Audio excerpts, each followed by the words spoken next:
ग्रंथराज भाषणोपेक्षा में पंचपरावर्तन की व्याख्या कर रहे हैं। और पंचपरावर्तन की व्याख्या में ध्रुव, क्षेत्र, काल, भव ये आपने समझ लिया। अब भाव परावर्तन की व्याख्या कर रहे हैं। सबसे जटिल है विषय भाव परावर्तन।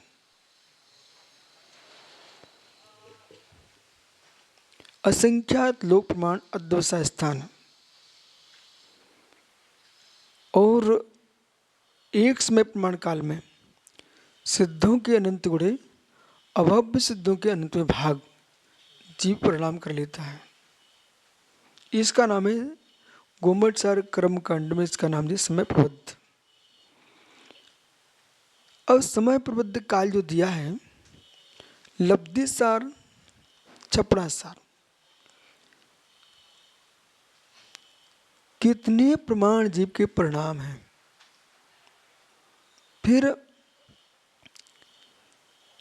सब्बे पैठ दियो सब्बे पैठ दियो अणुभाग प्रदेश बंद ठाणाड़ी जीवो मिच्छत्य बसा भमदो पुण्य भाव संसारे।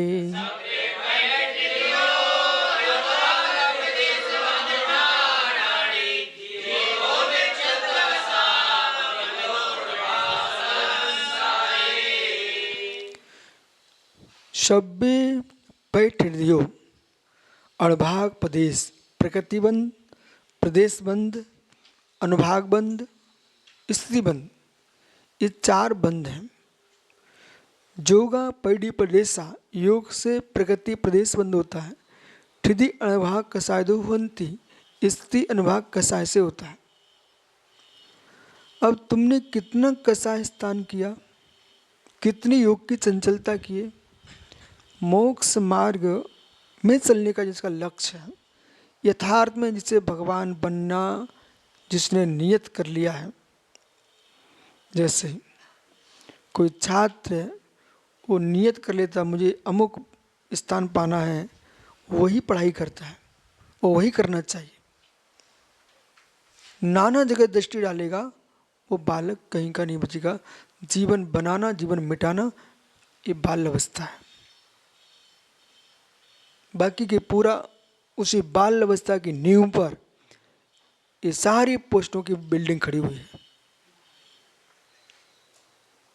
आज आप भी जो छोटी छोटी अवस्था मुनिराज बन गए, वो प्रशंसा कर रहे थे सबकी आपकी, कितने सुंदर सुंदर मुनिराज दिख रहे हैं। वो कर्नल साहब के पिताजी हैं, चमत्कारी है। बोले युवा मुनियों का संग देखकर कितना आनंद आता है। अब ये अवस्था तुम्हारी है, वर्तमान में ठीक समय पर तुमने दीक्षा ले ली।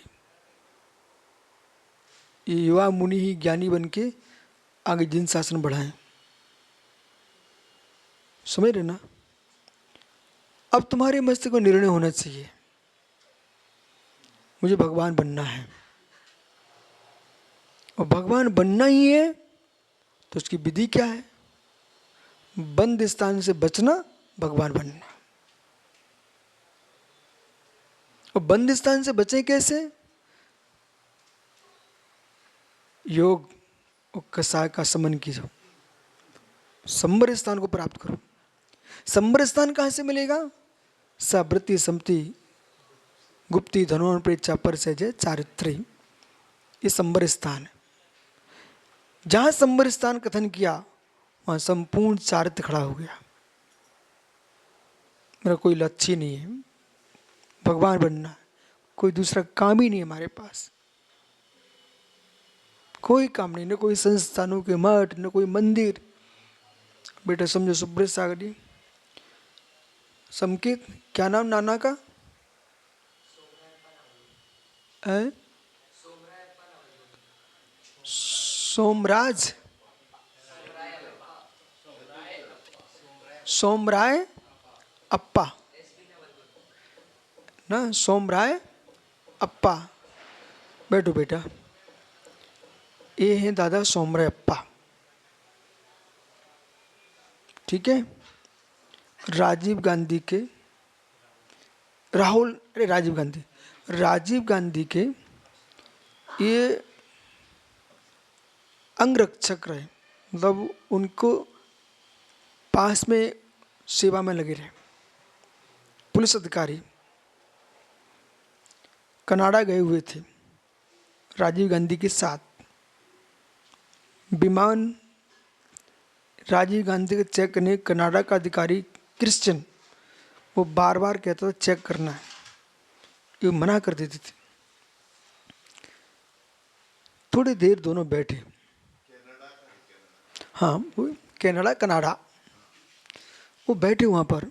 और बैठने पर क्या हुआ, उस सामने जो अधिकारी कहता था विमान चेक करना मुझे, वो इनसे पूछता आपका रिलीजन, तुम्हारा धर्म क्या है। उन्होंने कहा मैं जैन हूँ। तो सारी बातें करने के बाद इनको अलग से बिठाया, बोले जैन धर्म की परिभाषा क्या है। अभी अधिकारी थे भाई, अपनी उन्हें पता ही नहीं थे कि हमें कोई पढ़ाई भी करना थी जैन धर्म की, कुछ नहीं। उसने 2-3 प्रश्न किए। अब इन्होंने कहा मंदिर जाना, ये बोले कुछ नहीं, ये धर्म नहीं है। उसने ऐसा बोल दिया। बोले साधुओं की सेवा, बोले ये भी धर्म नहीं है। कौन बोल रहा है? एक क्रिश्चियन अधिकारी कनाडा का।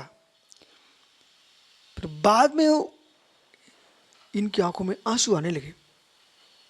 सोमराज अप्पा साहब की आंखों में आंसू। बोले आज मैं अपने धर्म की बात नहीं बता पाया। वो बोलता हूँ सामने वाला, बोले 3 डायमंड,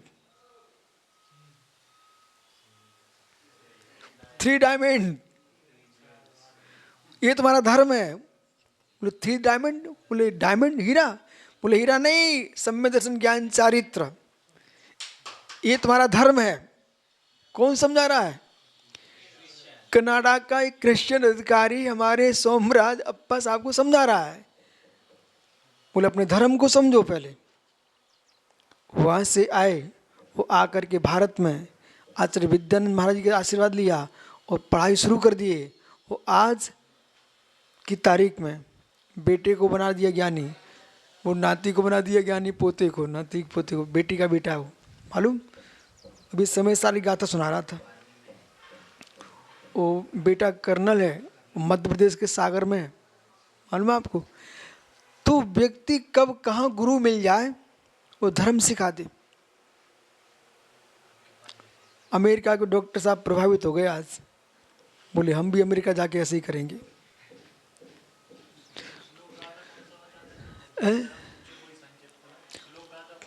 श्लोक तो सुनिए ना।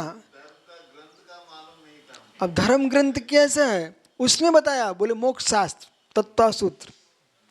ठीक है, हमको वही का प्रचार करना चाहिए। हमारे यहाँ तो बहुत ग्रंथ हैं, लेकिन एक प्रधान ग्रंथ का नाम तो लेना होगा आपको, तत्व सूत्री नाम लेना चाहिए, क्योंकि उसमें संपूर्ण जैन धर्म का सार है। अब तुमसे कोई श्लोक पूछे, बोले जैन धर्म क्या है, तो आप श्लोक सुनाएंगे सदृष्टि ज्ञान वृत्ताएं धर्म धर्मेश्वरा विधु, ये सुनाना आपको। सदृष्टि ज्ञान वृत्तानि धर्मम धर्मेश्वरा विधु, सम्यक दर्शन ज्ञान चारित्र, धर्म के ईश्वर तीर्थंकर से धर्म का है।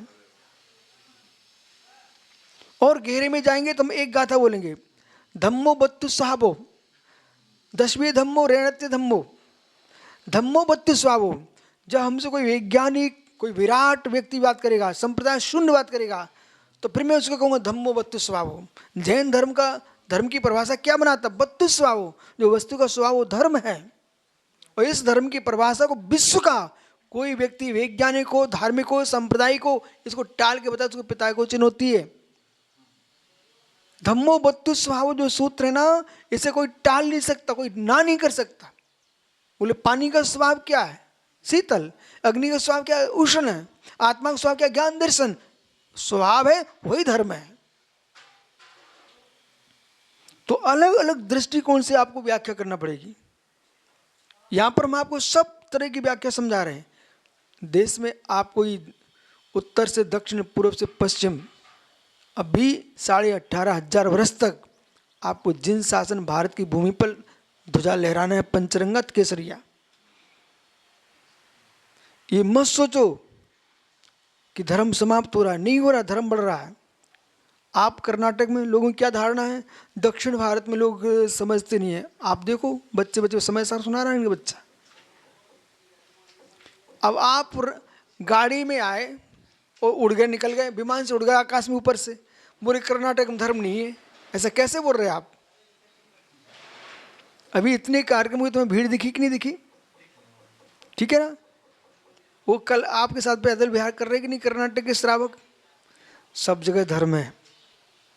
वो भैया कर्नल सागर में मंदिर जाता है, गोपालगंज बराबर, अभी बना मार्बल का मंदिर है ना गोपालगंज, वहाँ के भक्तों को देख करके गदगद हो जाता है। अभी बता रहे थे, बोले लाइन लगती है। मैंने कहा एक दिन समकित को ले जाना, बोले समकित को दिखा के लाया हूँ। वो मंगलगिरी भी होके आ गए, बड़े बड़े भगवान के दर्शन कराए। एक समय था वहाँ सब ऐसे ही पड़ा था, आज पूरे मंगली में भगवान भगवान हो गए। वे नंदीश्वर बन गया, अभी प्रतिष्ठा होने वाली। हाँ, हुबली में रहा 5 दिन। आओ तो भाई योग संभालो, मोक्ष जाना है तो फिर निर्विकल्प सागर। ये मतलब नहीं है कि निर्मोह सागर बाल खींच रहे, हमें क्या लेने देना है, ये देखने हम समय बर्बाद क्यों करें। कौन क्या कर रहा है मुझे कोई प्रयोजन नहीं है। बोले क्यों? जो किसी अधिकारी के घर पर, प्रधानमंत्री के गेट पर एक गार्ड खड़ा हुआ पुलिसकर्मी, वो क्या देखता, दिन भर खड़ा मिलता है आपको, देखा आपने, दिन भर खड़ा मिलता है।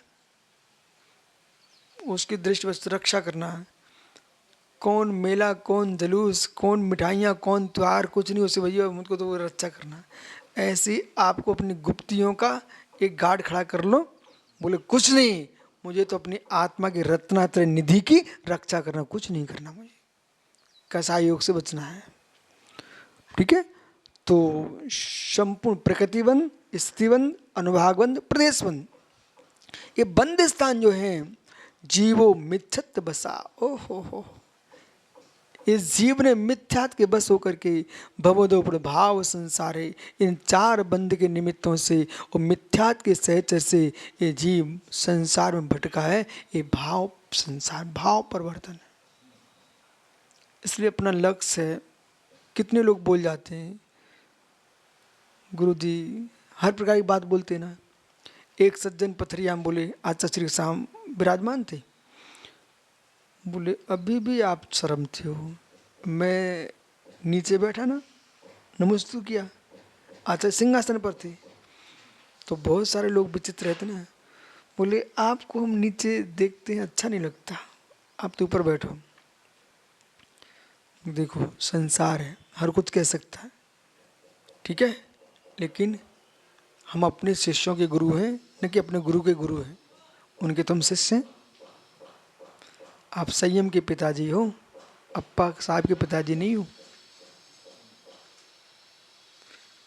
आपको अपना जैसे बेटा दिखे, संयम, दादा के पैर छू लो, दादा के पैर छू लो, चरण स्पर्श।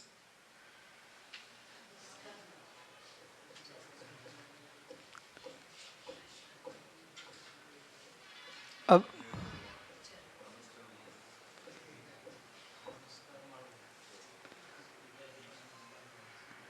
दादी भी बैठी तुम्हारी,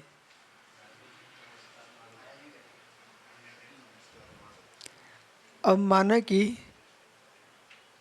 इनका बेटा यदि अपने पिता के पैर छूता है तो कर्नल साहब को अपने पिताजी के पैर छू लेना चाहिए तुरंत। बोले क्यों? बोले मैं इतना बड़ा आदमी होने कर अपने पिता के पैर छू रहा हूँ तो बेटे तो अपने आप ठीक हो जाएंगे। यदि उनको अपने बेटे को संस्कार देना है तो बेटे को कुछ ना बोलें, अपने पिता का सम्मान करें, तो बेटा सीख जाएगा कि पिता के साथ ये व्यवहार होता है। ऐसे शिष्यों को कुछ नहीं सिखाना, अपने गुरु का सम्मान करोगे तो तुम्हारे शिष्य तुम्हारा सम्मान करेंगे। कुटकुड़ी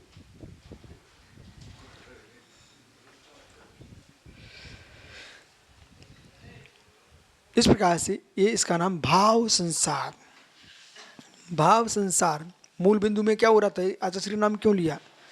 लोग भड़काने वाले मिल जाएं, तुम्हें अपनी विशुद्धि की रक्षा करना चाहिए। कोई मुझे गाली दे गया, बोले गुरुजी आपने गाली सुन ली, और उसकी गाली से मुझे मतलब नहीं है, मेरे भावों की विशुद्धि से मतलब है। वो जानकर आपका अपमान कर रहा है, वो मेरा क्या अपमान करेगा, वो अपनी भाषा समझी बिगाड़ रहा है। बोले आपको नीचे बिठा दिया, ऊपर बैठ गया, वो मुझे क्या नीचे बिठाएगा? आसन पर वस्तु है, मैं निज आत्मा हूँ, मेरी आत्मा नीचे उतार के देखे मेरी विशुद्धि तब मैं जानूँ। गुण संज्ञा मोहजोग भवा, मोहजोग की प्रवृत्ति का नाम गुणस्थान है। वो तो अपने बस में है, दूसरे के बस में नहीं है। ठीक है, शेष सांगे विचार करें।